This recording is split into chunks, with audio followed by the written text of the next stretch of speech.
வணக்கம். நான் உங்க திருப்பூர் இலக்கியாங்க. இது கரூரோட அப்டேட்டு. நம்ம அருந்ததியோட அப்டேட்டு. இது வந்து பெரிய கதைங்க. பாவம் இந்த பொண்ணுங்க 2 பேரும் வெளியூர்ல இருந்து வந்து கரூர்ல தங்கி வேலை செய்றாங்க. இந்த பொண்ணுங்க ஊரு, பேரு சொல்ல வேணான்ட்டாங்க. அவங்கள வீடியோவும் காட்ட வேணான்னு சொல்லிட்டாங்க. அவங்க நலன் கருதி அவங்க வயசு பொண்ணுங்க. அதனால அவங்கள வீடியோல நம்ம ரொம்ப காட்டல. அவங்க ஃபேஸ் காட்டாம தான் போட்டிருக்கோம். இவனுக்கு இந்த பொண்ணுங்க வந்து இவங்க வாடகை வீட்ல இருந்துக்கிட்டே ஹாஸ்டல்ல தங்கி வேலை பார்த்துக்கிட்டே அங்க இருக்கிற நாய்க்குட்டிகளுக்கெல்லாம் அந்த 2 பிள்ளைங்க சாப்பாடு வச்சிருக்காங்க. அதில வந்து இந்த டாக்குக்கு வந்து இது ஒரு பெண் டாக்கு. இவ பேரு அருந்ததி. அவங்க வந்து அங்கீன்னு வச்சிருக்காங்க. அவங்க வந்து அந்த பொண்ணு நேத்து ஃபோன் பண்ணி பெரிய ஒரு ஸ்டோரியே சொல்லுச்சு. அத கேட்குறப்ப எனக்கு கஷ்டமா இருந்துச்சு. அதனால முடிஞ்ச பண உதவி நான் செய்றேன்க்கா. இப்போதைக்கு இத எடுத்துட்டு போய் பாருங்கன்னு சொல்லுச்சு. நான் பாப்பா ஏற்கனவே என்னோட வீடியோ நீ பார்த்துருப்ப. நெறைய குட்டிகள் ஆஸ்பத்திரியில இருக்காங்க. என்னால கண்டிப்பா பண்ண முடியுமான்னு தெரியல. நான் யோசிக்கிறேன்னு சொன்னேன். அந்த பொண்ணு அக்கா எப்படியாவது எடுத்துட்டு போங்க. நான் டிரான்ஸ்போர்ட்டுக்கு ஹெல்ப் பண்றேன். அதுக்கப்புறம் நீங்க வந்து மெடிக்கலுக்கு வந்து நீங்க யார்கிட்டயாவது ஹெல்ப் கேட்டு பண்ணுங்கக்கா. இவளுக்கு பிளட்டா போகுது. உட்கார்ற இடம்லாம் பிளட்டா போகுதுன்னு சொன்னாங்க. ஆ இவன் அமைதியா வந்தான். வந்ததுக்கப்புறம் கார விட்டு நம்ம பல்லடம் ஹாஸ்பிட்டல் இறங்கும்போது ஓட ஆரம்பிச்சுட்டான். பெல்ட்ட கழட்டிக்கிட்டு. ஒரு வழியா புடிச்சாச்சுங்க. ரெஸ்க்யூலாம் ரொம்ப கஷ்டம். நமக்கு தெம்பு இருக்கணும். நம்ம உடம்புலயும் பேலன்ஸ் இருக்கணும். உள்ள கொண்டு போய் மறுபடியும் பெல்ட்ட போட்டுட்டு டாக்டர மருந்தாங்க. கொண்டு போய் காமிச்சேங்க. இவனுக்கும் நம்ம கடம்பன் சிக்கல்பதி மாரி தாங்க. கேன்சரு. இது வந்து ஆண் நாய்க்கிட்ட இருந்து தான் அதிகமா பரவுமாம். இவங்க வந்து இனச்சேர்க்கைக்கு போம்போது இவளுக்கு வந்த மாரி சொன்னாங்க. அதிகபட்சம் வந்து ஆண் குட்டிகள் இருந்து தான் பெண் குட்டிகளுக்கு வரும் அப்படின்னு சொன்னாங்க. கையோட முடிஞ்சா கருத்தடை பண்ணி விட்டுருங்க சிஸ்டர்ன்னு சொன்னாங்க. பாருங்க இவன் உட்கார்ற இடமெல்லாம் ஃபீடிங் ஆயிட்டே இருந்துச்சு. ஒரு வழியா கொண்டு போய் இவன் ரொம்ப பிரச்சனை பண்ணிட்டான். கிட்டத்தட்ட 5, 6 பேர் போட்டு புடிச்சு தான் இவனுக்கு பிளட் டெஸ்ட் எடுக்கிற சூழ்நிலை வந்துருச்சு. பயந்துட்டான். ரொம்ப பிரச்சனைக்கு பயந்துட்டான்.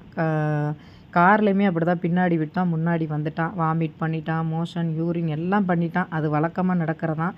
இவனுக்கு என்னன்னா எக்ஸ்ட்ரா ப்ளீடிங்கும் ஆயிருச்சு. கார் ஃபுல்லாவே நாஸ்தி ஆயிருச்சு. நாளைக்கு அது வாட்டர் சர்வீஸ் பண்ணணும். அது இன்னொரு விஷயம். அது இருந்துட்டு போகட்டும். ஒரு வழியா இவன புடிச்சு தம்ப் பண்ணி புடிச்சு ரொம்ப பிரச்சனை பண்ணிட்டான். எவ்வளோக்கு எவ்வளோ அமைதியா இருந்தாலோ அவ்வளோக்கு அவ்வளோ பிரச்சனை பண்ண ஆரம்பிச்சுட்டா.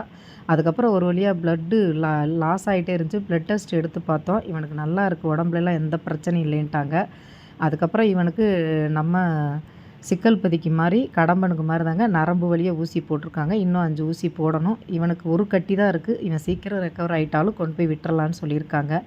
பாவம் இவ்ளோ கஷ்டத்துலயும் அவங்க வாழ்வாதாரத்த யோசிக்காம, இந்த பிள்ளைங்க இந்த நாய்க்குட்டிய காப்பாத்தணும்னு எவ்ளோ கஷ்டப்பட்டுச்சுங்க தெரியுங்களா? இந்த பொண்ணு நேத்து பேசுனத வச்சு எனக்கு விடிய விடிய தூக்கமே வரலைங்க. அதுக்கப்புறம் நான் சாப்பாடு செஞ்சு கொண்டு போயிருந்தேன். காலையிலேயே சாப்பாடு செஞ்சு ஆற வச்சுட்டு தான் போனேன் சிக்கன் சாப்பாடு.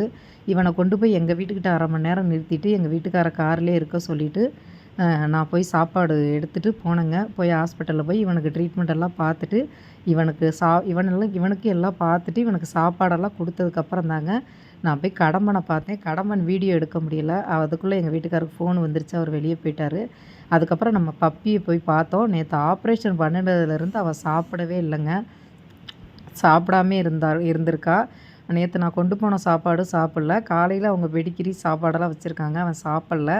அதுக்கப்புறம் நான் போனதுக்கப்புறம் அப்படியே பறந்துக்கிட்டு வந்தா. நான் எங்க பப்பின்னு தான் கூப்பிட்டேன். ஒரே சவுண்டு. உடனே வந்துட்டா. வந்து ரொம்ப கொஞ்சுனா. ஏதோ சொல்ல நினைக்கிறான்னு நினைக்காதீங்க. அவள கொண்டு போய் காட்டுல விடணும்னு அவ ஆசைப்படுறா. ஆனா, இவளுக்கு வந்து புதன்கிழமை தான் டிஸ்சார்ஜ் பண்ணணும்னு டாக்டர் அம்மா சொல்லிட்டாங்க. நல்ல ஹெல்த்து பார்த்து தான் கொண்டு போய் விடணும். ஏன்னா, அவசரப்பட்டு கூட்டிட்டு போய் விட்டா, ஏதாவது இவனுக்கு உடம்பு சரியில்லாம போயிருச்சுன்னா, நம்ம பக்கத்துல இல்ல. இங்க எடுத்துட்டு வரணும் சேலத்துலேருந்து. அதனால இவள சாப்பிட வச்சுட்டேன். எப்படியோ சமாதானப்படுத்தி சாப்பிட வச்சுட்டேன். நல்லா சாப்பிட்டா. அதுக்கப்புறம் மறுபடியும் கொஞ்சம் பவுல்ல போட்டு வச்சுட்டு, நான் கிளம்பிட்டேங்க. இத விட என்னங்க வேற சந்தோஷம் வேணும் சொல்லுங்க? ஏன்னா உண்மையிலே ரொம்ப எனக்கு ஹெல்த் இஷ்யூ இருந்தாலும், எனக்கு இவங்கள பார்க்குறப்ப எனக்கு ரொம்ப சந்தோஷமா இருக்குங்க. இவங்களுக்கு சேவை செஞ்சுட்டு வந்து படுக்கிறப்போ எனக்கு நிம்மதியா இருக்கும். இதே மாரி எல்லாருமே ட்ரை பண்ணி பாருங்களேன். ரொம்ப சந்தோஷமா இருக்கும். Thank you all.